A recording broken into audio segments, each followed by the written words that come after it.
Hey people from YouTube, welcome back to another Pancho Things. Today we're going to do an introduction to guitar scales, merely the chromatic guitar scale. Let's get started.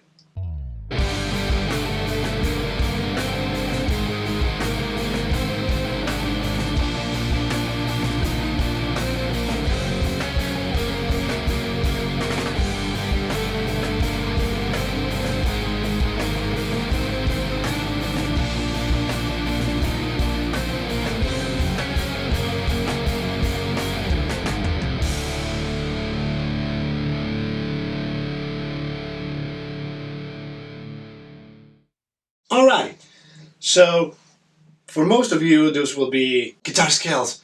This is super complicated. It is tricky, it's not complex. Once we wrapped our brains around it, we're going to be able to work with them easily. So to begin, we need to understand certain things in order to apply guitar scales. What are they? How are they used? How are they breaking down? So in that way we can get and retain all this information.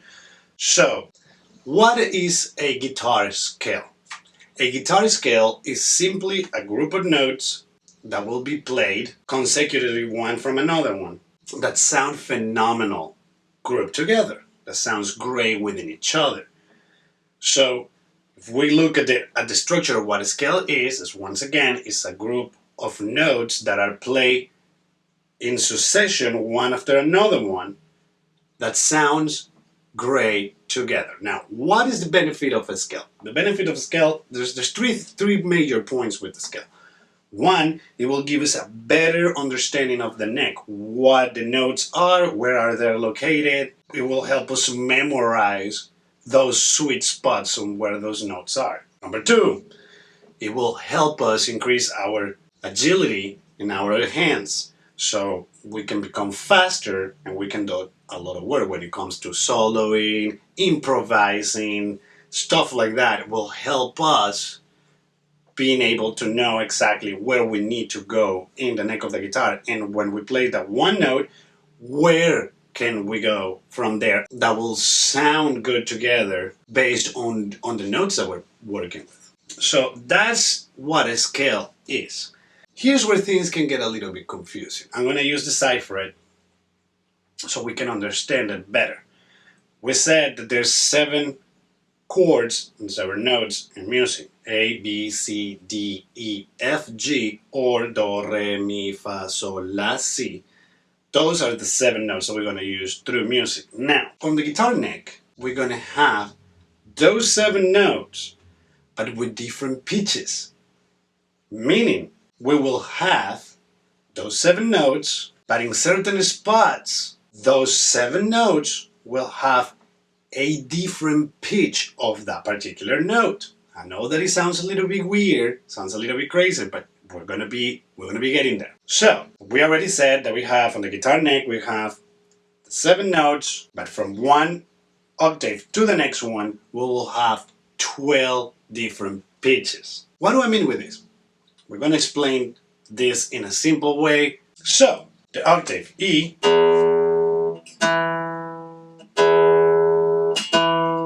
and then we have 12 steps in there. Those steps have a name. What are they? What are they there?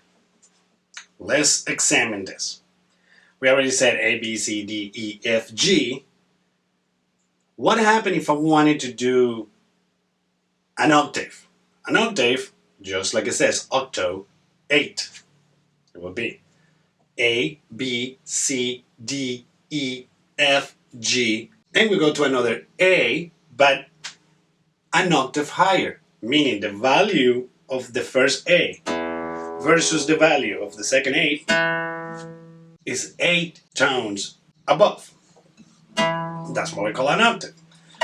How we start using the scales? The first thing that we need to understand is the fact that we have those 12 pitches and what they are and why. What is a half step? Each fret will be a half step.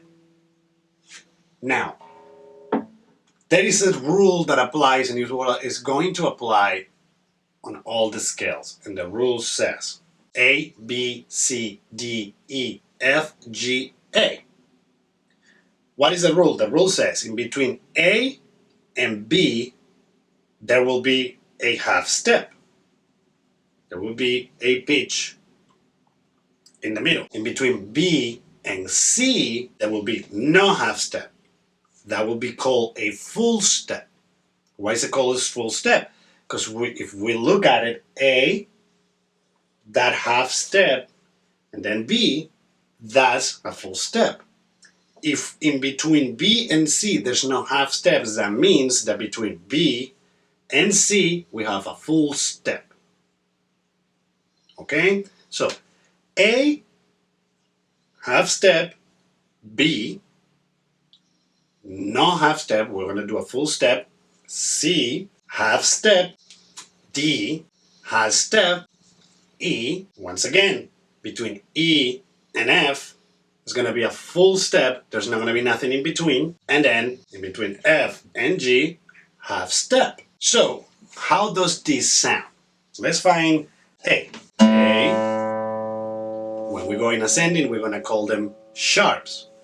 A sharp, B, in between B and C there's no half step, so that would be C, C sharp, D, D sharp, E, in between E and F there's no half step, so it will be F,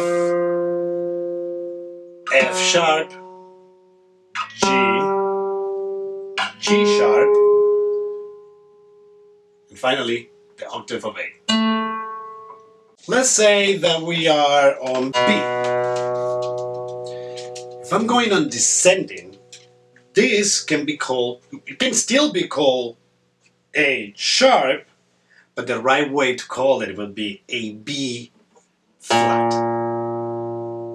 So, just so we are understanding this, sharp is going to be a half step higher of the same note value. Flat will be a half step lower from that note value. So, A sharp, B, B flat, A. Simple, correct?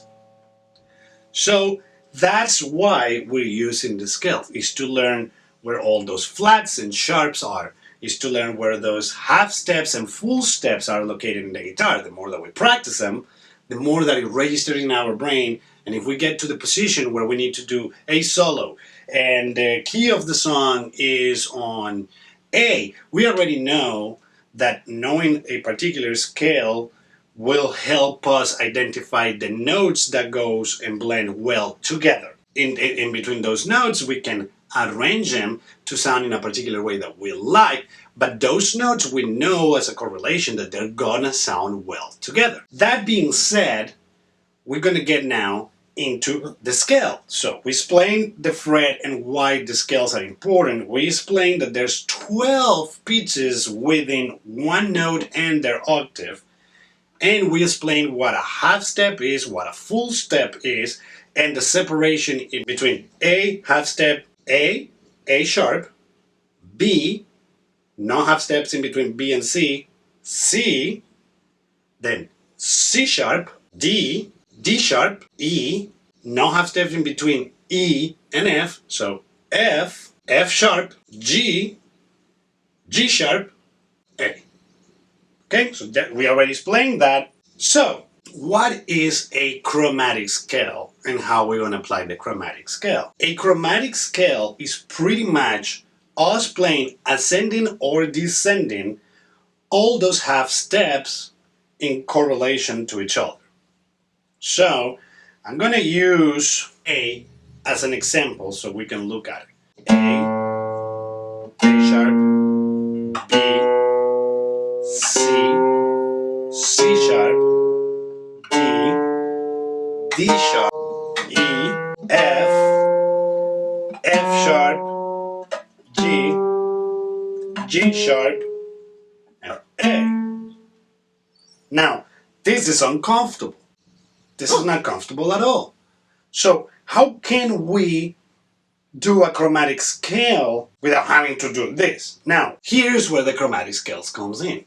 If we start paying attention, these notes repeat themselves, so we need to find out the best way to make it comfortable. So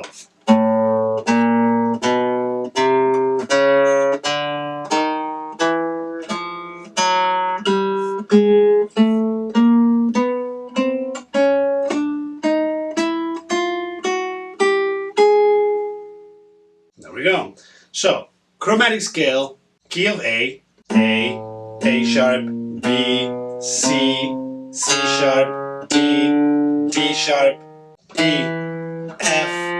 F sharp, G sharp, A sharp, B, C, C sharp, D, D sharp, E, F sharp, G sharp, and A again. That is a chromatic scale. We're playing all 12 pitches and octave. Now, how do we practice this? How do we practice and make sure that we know what we're talking about? That's when memorizing comes to play, and having a metronome is extremely important. So I'm going to be using a metronome to practice this. So I'm going to put my metronome at 50 BPMs, which is super slow, and in that way we can start listening to it and how it goes, and that gives us the opportunity to learn how to practice with a metronome. If you don't have a physical metronome, I know that there's a couple of websites where you can download like free versions of metronomes. I will suggest you to do so because that will help you practice in a better format and be more accurate.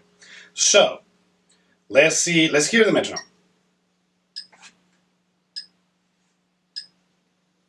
As I said, we're going to start with a really slow speed, and then we're going to increase the speed as we're getting more familiar with this, with the chromatic scale. So A sharp, B, C, C sharp, D sharp, E, F sharp, G sharp, A sharp, B, C sharp, D sharp, E, F sharp, G sharp, A,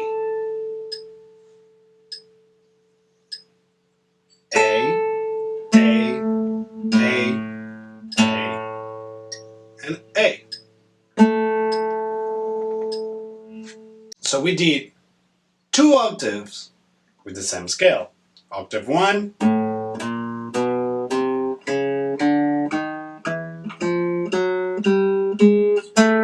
first octave, and let's do octave 2.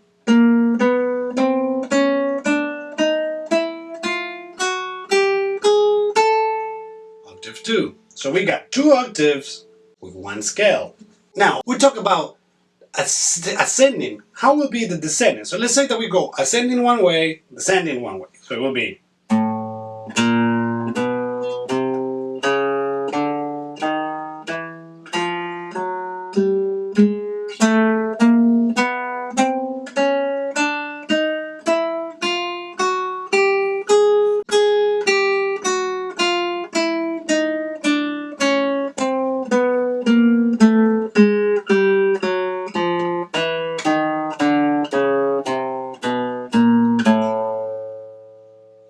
descending. And remembering, ascending will be A sharp, B, C.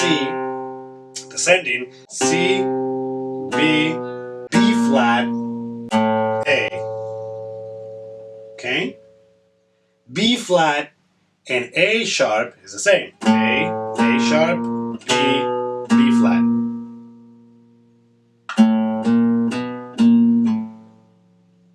Alright? So for the exercises, how I want you to practice this, we're going to use our metronome at 50, or if that's too fast, you can go even lower than 50. Me personally, I like to use 50 because it's in the middle of the road and it obligates me to be really accurate. So the way that we're going to practice, the first exercise is going to be ascending.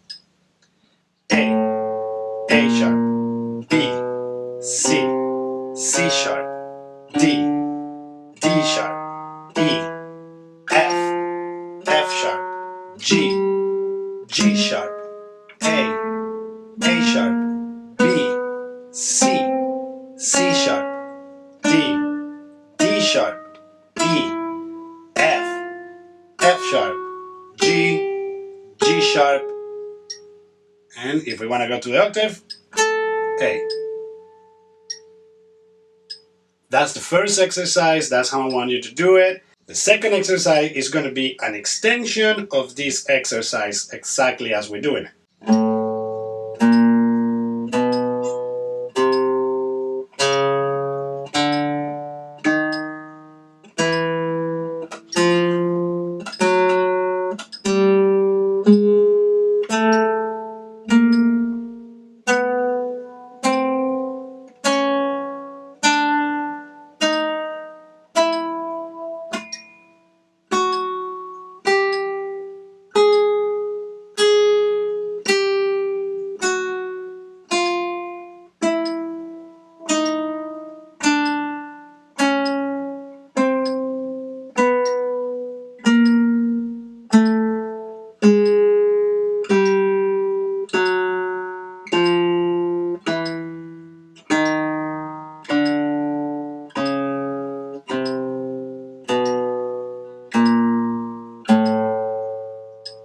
So we go in ascending, come in descending.